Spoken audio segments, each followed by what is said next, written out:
Olá, tudo bem com vocês? Sejam bem-vindos ao canal Adventista São Cristóvão e à série de estudos bíblicos Em Busca da Verdade. Que bom ter você aqui conosco mais uma vez. Muito obrigado pela sua atenção, pelo seu carinho, por você nos acompanhar durante toda essa série de estudos. Nós estamos muito felizes porque vocês estão respondendo, estão entrando em contato conosco. Nós estamos muito felizes mesmo. Para você que está chegando agora, tá? Que não se inscreveu ainda no canal, se inscreva, curta o nosso canal aí para que o YouTube entenda que esse assunto é relevante e possa mandar para você toda semana, tá bom? E caso você queira assistir os outros estudos anteriores, você vai encontrar aí do lado esquerdo da tela o card, que você vai clicar aí e vai assistir os outros estudos, tá bom? E compartilhe com seus amigos. Curta a página também no Facebook, siga a gente no Instagram, vai ser uma bênção. Tenho certeza que você vai encontrar aqui assuntos maravilhosos que vai ajudar na sua vida, no seu casamento, no seu trabalho. Vai ser uma bênção. Seja bem-vindo, professor, a mais um estudo. Ok, muito bom. Okay, estou bem feliz. Com você? Está tudo em paz, graças a Deus. Estou feliz, estou grato por estar ajudando nesse projeto, participando, vendo que nossos amigos estão assim, interagindo com a gente, estão nos acompanhando. Deus seja louvado por essa oportunidade, esse momento que tiramos para estudar a palavra de Deus com os nossos queridos amigos. Muito bem. Professor, hoje o assunto de hoje é um tema muito importante. Você não saia daí, viu? Porque o assunto de hoje é justificação pela fé. Como é isso, né? Como ser justificado por um erro que você cometeu. Às vezes, já aconteceu isso com você, de você cometer um erro, você se arrepende disso, pede perdão, deu tudo certo, tudo beleza. E pela fé, como é essa justificação pela fé, né, professor? Nós vamos estudar exatamente sobre esse assunto hoje, não é verdade? Vamos trabalhar esse assunto com você, que para nós é uma alegria ter você conosco. Vamos abrir a palavra de Deus, vamos tratar com seriedade, ponto por ponto, verso por verso, deixar Deus falar e trabalhar o nosso coração, a nossa vida, porque nós precisamos realmente aumentar o nosso conhecimento, precisamos estar mais leve, mais feliz, consciência mais tranquila e, sobretudo, justificado. Porém, antes, vamos fazer uma oração e pedir a Deus que nos ajude. Pai querido, nos ajuda, por favor, a estudar a Tua palavra e a entendê-la. Quando nós tivermos o conhecimento, nos ajuda a praticar.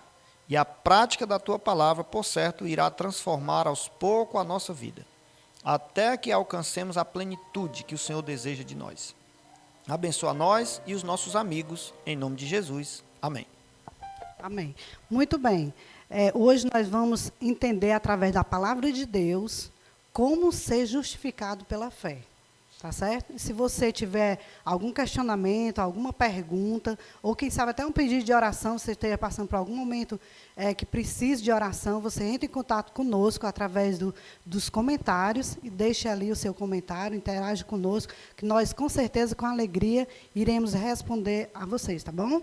Mas, para começar, a primeira pergunta, o que aconteceu com todos os homens? Não foi parte dos homens, todos os homens. Sem exceção? Sem exceção. O que aconteceu com todos os homens? Muito bem. Bem, a gente sabe que muitas coisas acontecem com muita gente. Às vezes até as mesmas coisas. Mas existe um fato que, sem exceção, aconteceu com todos os seres humanos do planeta Terra em todos os tempos, em todos os lugares, em todos os momentos. Então, veja bem, Romanos, capítulo 5, verso 12, o apóstolo Paulo disse o seguinte: portanto, assim como por um só homem entrou o pecado no mundo, e pelo pecado a morte, assim também a morte passou a todos os homens, porque todos pecaram. Ou seja, a gente tem a tendência de dizer, não, todos vão morrer. Na verdade, a maioria. Mas nós temos o registro de 2 homens que não passaram pela morte ainda. Enoque e Elias. Esses 2 homens foram para o céu vivos. Ou seja, quanto à morte, a morte não os alcançou. Mas, embora não há registro disso, de que eles pecaram, mas a palavra de Deus é clara em dizer que todos pecaram. Por certo, em algum momento eles cometeram algum pecado, pediram perdão, Deus os perdoou e, consequentemente, no momento oportuno, os levou vivos para o céu. Ou seja, mas agora o pecado, não, pecado todos os homens pecaram. E é por causa desse pecado que precisamos ser justificados. Por isso o nosso tema, justificação pela fé. Ou seja, o pecado atingiu a todos os homens. Então, se todos pecaram... Quando a gente fala homens, né, a gente está dizendo que não é só homens não, viu, gente? É homens, mulheres... Todas as todos, pessoas. né, crianças, todos. Então, diante da realidade do pecado, qual é a maior necessidade do homem? Né? Qual é a maior necessidade do homem diante da realidade do pecado, já que todos pecaram? Né? Então, diante do pecado, dessa realidade triste em que o homem se envolveu, todos os homens têm uma determinada necessidade. Então, eu queria ver essa resposta com base em Romanos, no capítulo 3 e o verso 23. Olha o que está escrito nesse verso. Pois todos pecaram, reforçando mais ainda o verso que lemos anteriormente, e carecem da glória de Deus. Todos pecaram, e é por causa do pecado que todos precisam da glória de Deus. Eu e você precisamos da glória de Deus na nossa vida. Muito bem, aí você falou aí da glória de Deus, né? E o que é a glória de Deus? Como a Bíblia define assim, tem alguma coisa que fala, explica, porque a gente vê muito falar sobre a glória de Deus, o que é a glória de Deus? Muito bem, eu fico aqui torcendo para ela fazer só pergunta fácil, mas ela só faz pergunta difícil. Mas eu acho que se fosse você que tivesse aqui, você também iria fazer perguntas difíceis, né? Porque, na verdade, as mais fáceis a gente sabe, né? Então, são as difíceis que são mais interessantes. O que é a glória de Deus? Como é que eu posso responder? Eu preciso usar a Bíblia, né? Vamos usar a Bíblia no livro de Êxodo, capítulo 33. Capítulo 33, verso 18 e 19. Por certo, lá nós encontraremos essa resposta. É sobre a pergunta, o que é a glória de Deus? Por quê? Porque a resposta que dei anteriormente, usando a própria Bíblia, disse que todos pecaram e precisam da glória de Deus. E a pergunta é muito óbvia, então o que é a glória de Deus?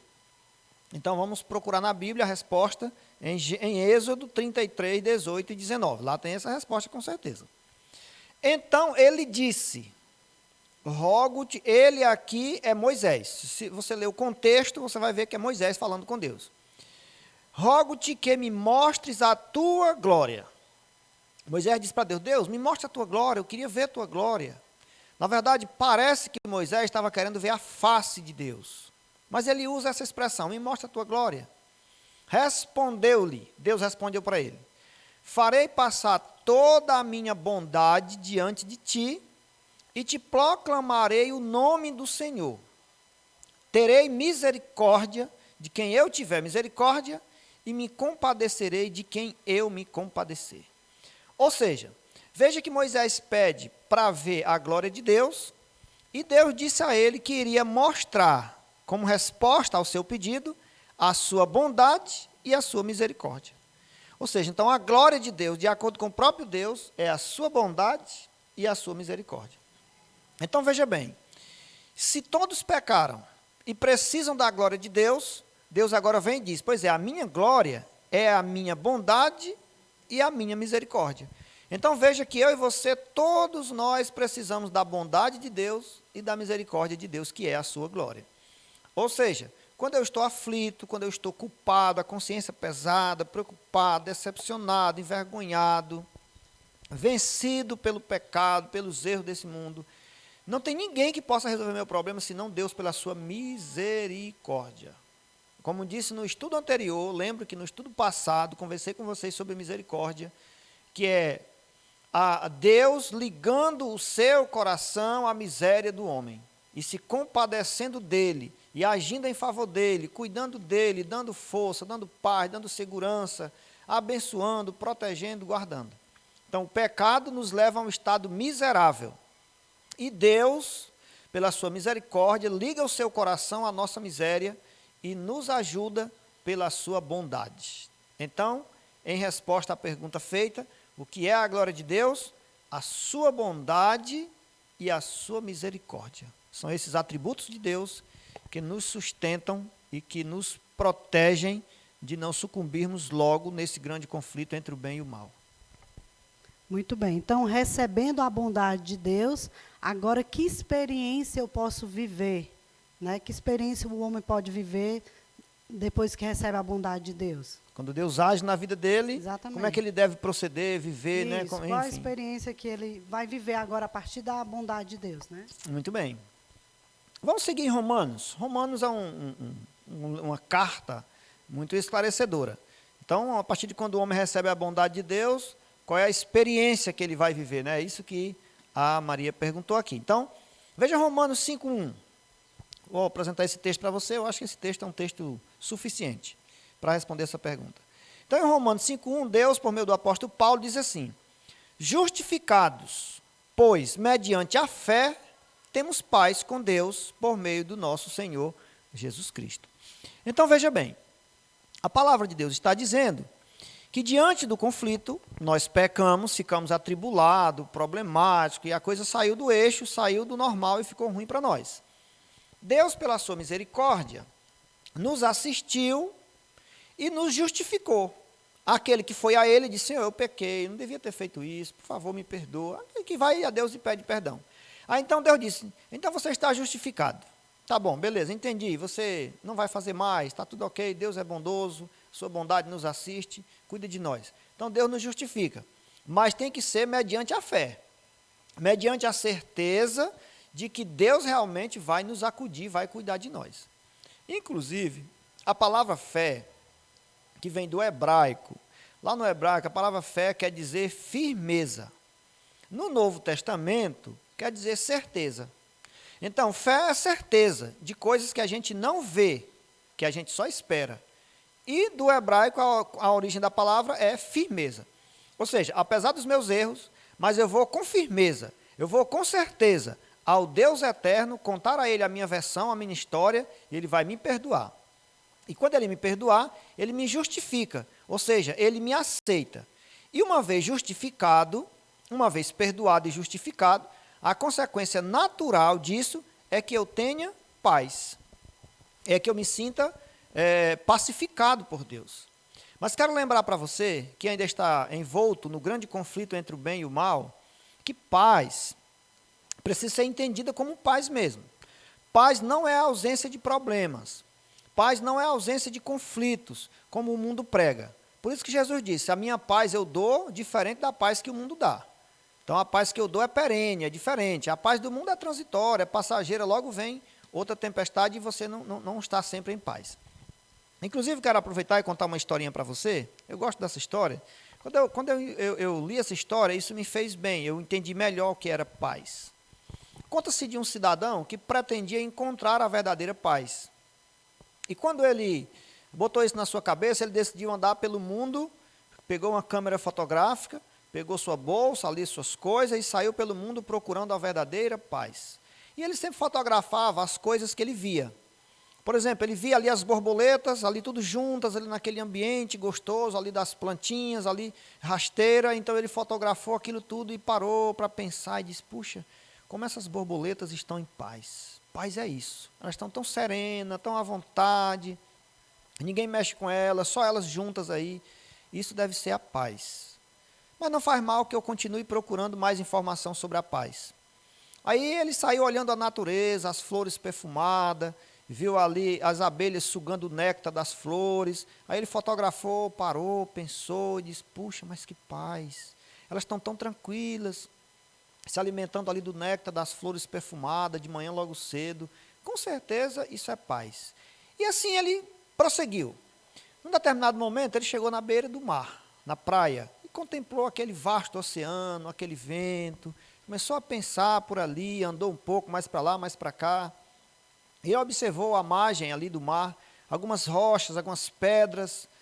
E observou que tinha uma planta médio ali, não tão grande, não tão pequena, ali no meio daquelas pedras, inclinada para dentro do mar. E ele começou a perceber um vento forte, começou a ventar forte, e as ondas bravas do mar, as ondas batiam nas pedras, jogavam água longe. E ali ele percebe naquela planta um pequeno ninho, e dentro do ninho um pequeno pássaro, bem acomodado dentro do ninho. Mas só que a tempestade estava muito forte, A água batia nas pedras que jogava a água longe. O vento assolava aquela pequena árvore que ia e voltava, e aquela tempestade, e ele observando aquele pássaro dentro do ninho, bem quietinho, em meio às turbulências do mar e à tempestade do vento. Aí ele fotografou aquilo e foi parar bem para pensar. E ele chegou a uma conclusão. Eu entendi a verdadeira paz.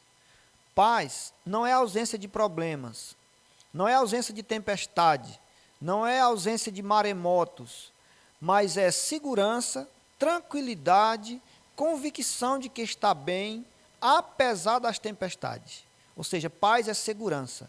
Paz é um estado de espírito interior.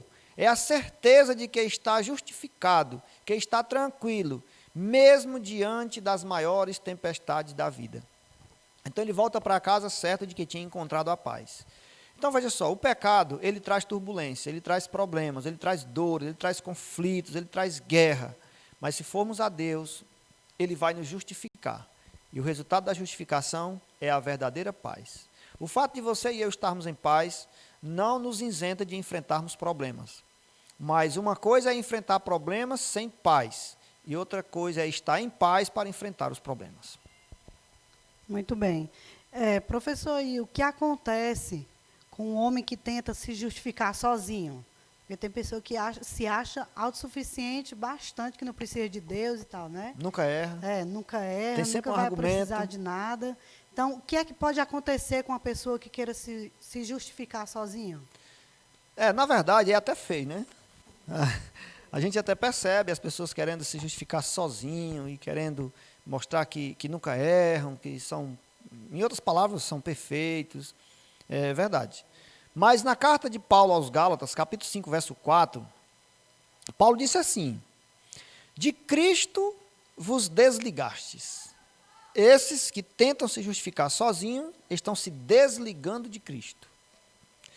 Vós que procurais justificar-vos na lei, da graça decaístes.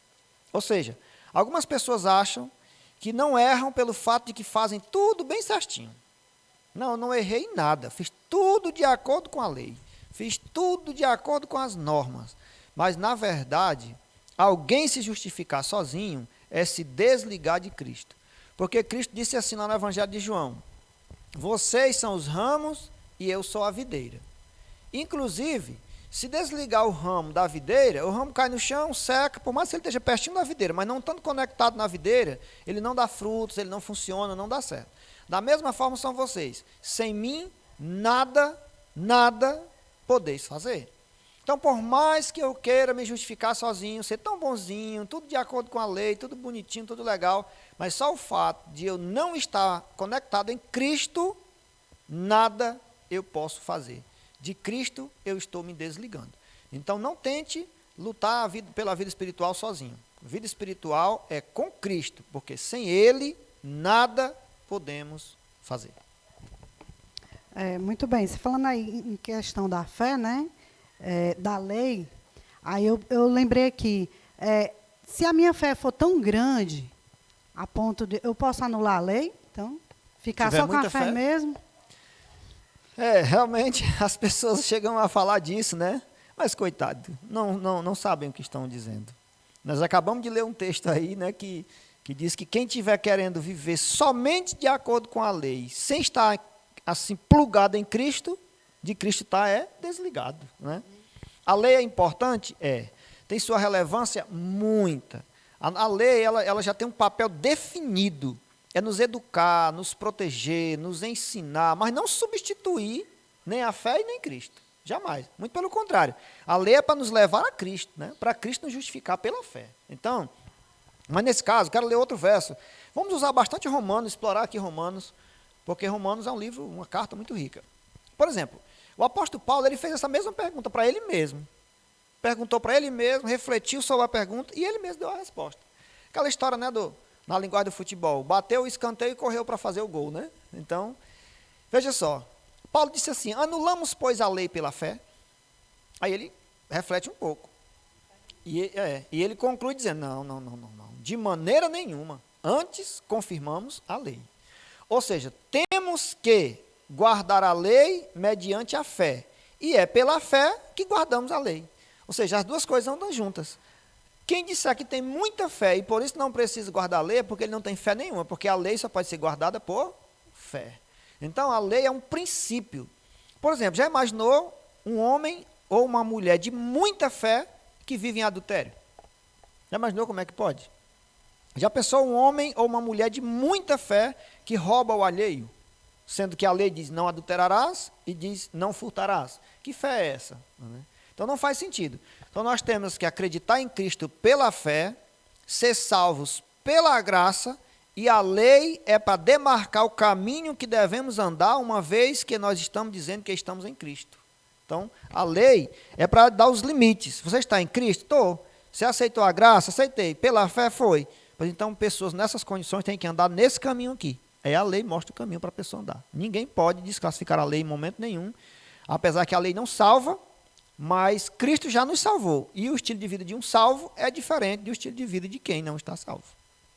Muito bem. Então, já que eu não posso anular a lei porque eu tenho muita fé, então eu posso anular as obras?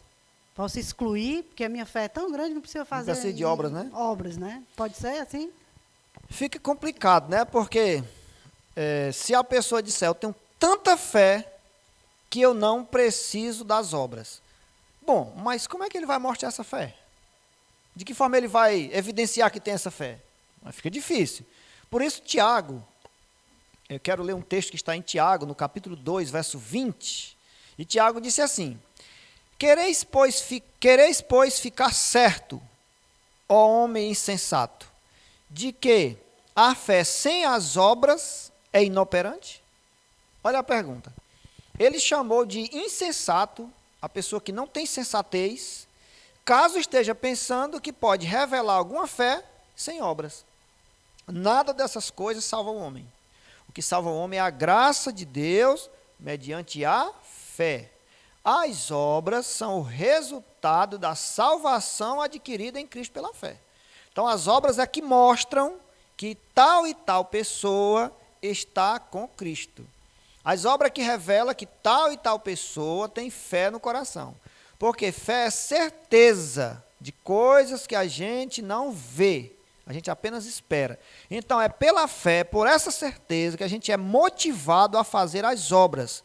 É como quem diz assim: eu quero ver a tua fé, mas só dá para me ver por meio das obras. Aí a pessoa faz as obras, pratica as ações, o respeito, o carinho, a generosidade, a paciência, a tolerância. A pessoa se torna mais transigente com as pessoas que precisam. E aí você começa a perceber que aquelas ações são ações de um homem ou de uma mulher de fé.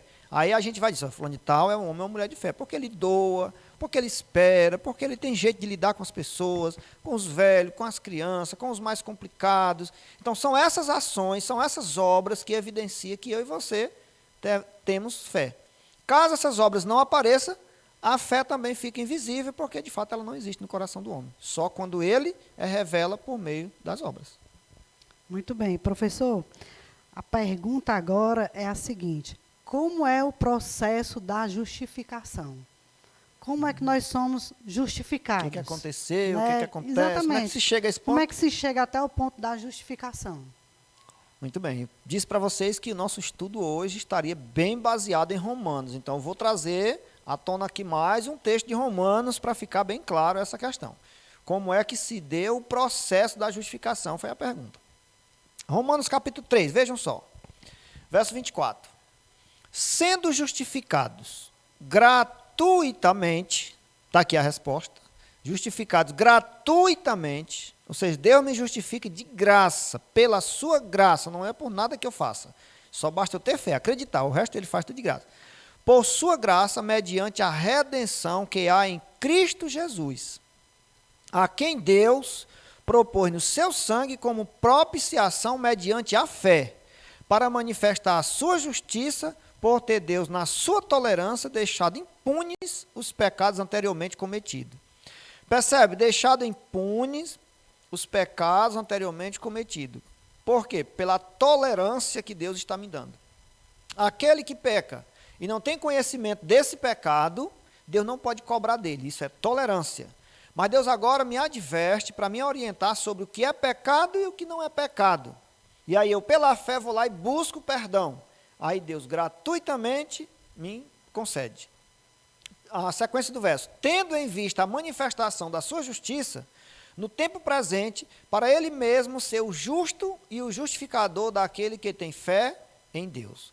Ou seja, o processo da justificação acontece como? Gratuitamente, pela tolerância de Deus, por ele ser longânimo, bondoso, desde que eu e você tenhamos fé em Jesus.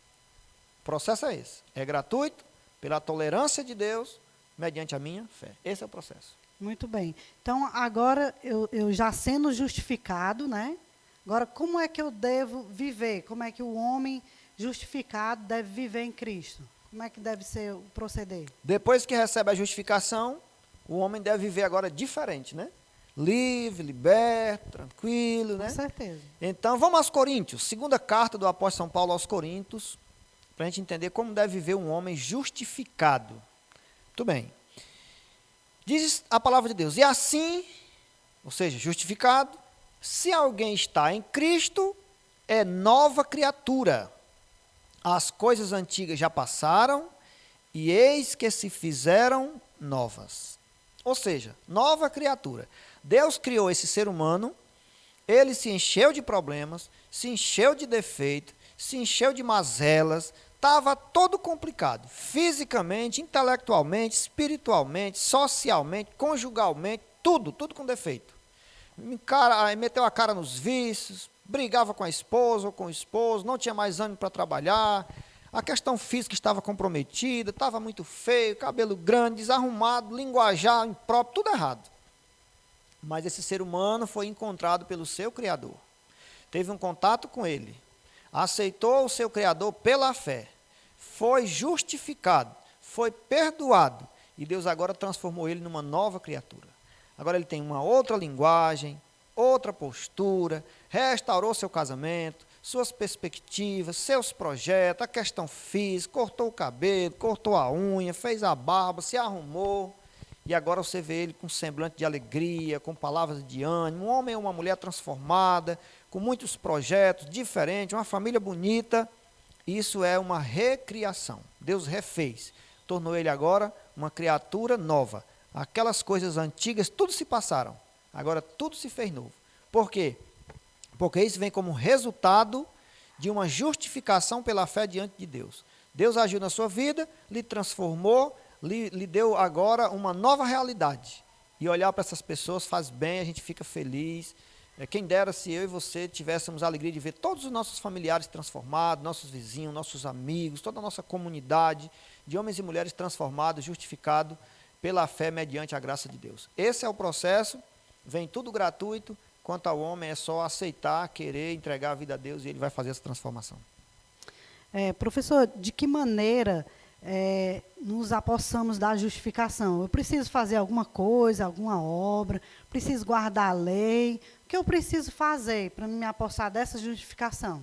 Como é que eu faço? Continuando em Romanos, só relembrando, Romanos tem sido a base do nosso estudo hoje, né?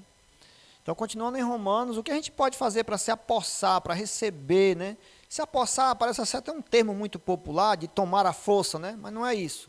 É receber, passar a ser possuidor dessa justificação, né? Embora o termo se apossar, ou nos apossamos, não está errado. Mas Romanos 3,28 tem essa resposta. Lá Romanos, o apóstolo Paulo diz o seguinte: concluímos, pois, que o homem é justificado pela fé, independentemente das obras da lei. Essa questão, fé e lei e obras, parece tão complexa, tão difícil de entender, mas vamos com calma, você vai entender. Paulo, ele usa a palavra concluímos, dando a ideia de que ele fez uma pesquisa, de que ele analisou, de que Deus o revelou a ele, de que ele estava mesmo certo, e chegou a uma conclusão final. E ele disse: concluímos, pois, que o homem é justificado pela fé, independentemente das obras da lei. Porque veja bem, a justificação ela vem pela graça. Deus dá de graça. O homem recebe pela fé. Não tem nada a ver com as obras da lei. As obras decorrentes da lei já é um resultado do homem ter tido a fé. Veja, por exemplo, Deus oferece de graça, eu estendo a mão e recebo pela fé. Com essa justificação pela fé, agora eu tenho duas ferramentas a meu favor. é a própria justificação que veio de graça e a fé. Com essas duas ferramentas é que eu vou agora, justificado e com fé, praticar as obras requeridas pela lei. Se não fosse a justificação pela fé, logo eu não poderia obedecer às normas da lei.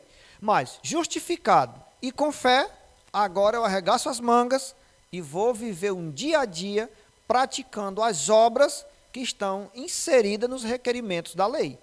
Caso contrário, eu não poderia, sem fé, obedecer essa lei. Muito bem. E em relação à fé, à graça, que nos justifica e nos salva, né? De quem são essas dádivas?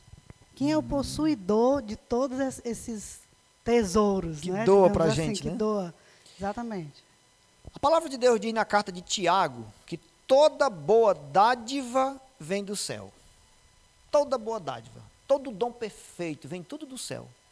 Então, mas como eu já falei de Tiago, eu quero dar um texto para vocês em Romanos. Aliás, em Efésios, é melhor, Efésios, está bem claro esse texto de Efésios, vai ficar bem interessante, para saber de onde que vem tudo isso. O apóstolo Paulo, escrevendo aos irmãos da igreja de Éfeso, ele diz, porque pela graça sois salvos, mediante a fé. A salvação é aí, de graça, mediante a fé. Agora, isto não vem de vós, o apóstolo disse, é dom de Deus, não de obras, para que ninguém se glorie. Mais uma vez lembrando, a salvação, a justificação vem de graça, dada por Deus pela sua graça, mediante a fé. Eu e você temos que ter a fé. Deus já deu a fé, Ele quer que a gente desperte no coração essa fé. E aí Ele vai dar a salvação de graça. Essas duas coisas são dons de Deus, a graça e a fé.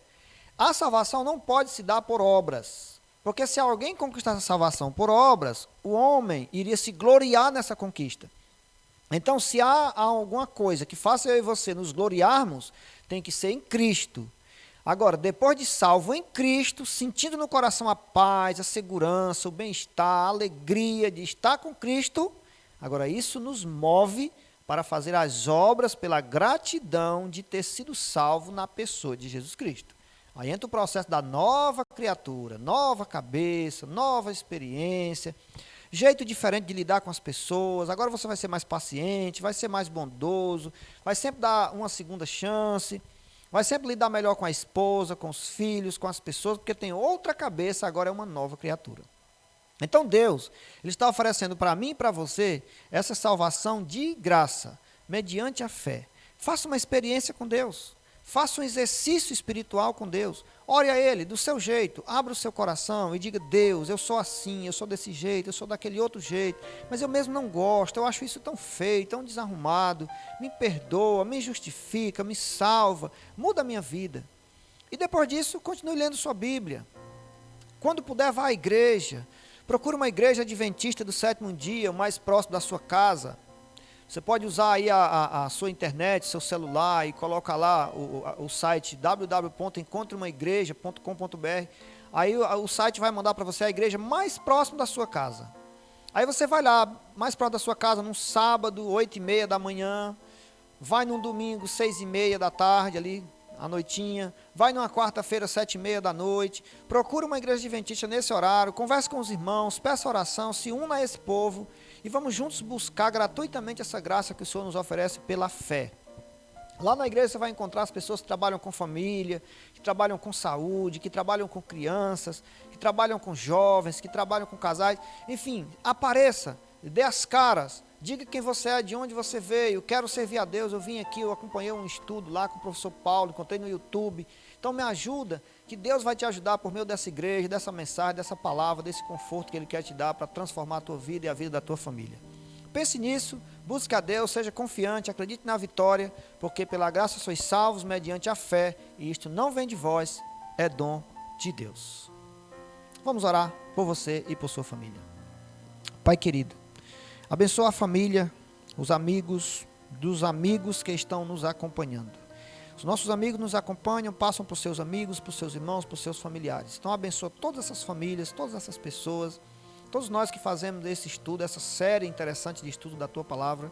Que o Senhor tenha compaixão e misericórdia por cada um de nós e que por Sua graça acende um desejo no nosso coração de te conhecer, desperta a fé que o Senhor colocou dentro de nós como dádiva do céu, e que uma vez entendendo isso, buscando o Senhor e encontrando, nos move para a execução de boas obras. Fica conosco, transforma a nossa vida e nos faz novas criaturas para a honra e glória do Teu nome. Em nome de Jesus oramos. Amém. Amigos, pela atenção e o carinho, muito obrigado. Continue nos assistindo, compartilhando esses vídeos com as pessoas que você gosta, com seus contatos aí do WhatsApp. Você também pode nos encontrar no Instagram, no Facebook, de forma que queremos contar com você. E você sabe que o que estamos falando aqui, o que estamos fazendo é de coração para beneficiar você e sua família. Deus seja louvado por você ter nos acompanhado e estar disposto a nos acompanhar sempre em nome de Jesus. Amém.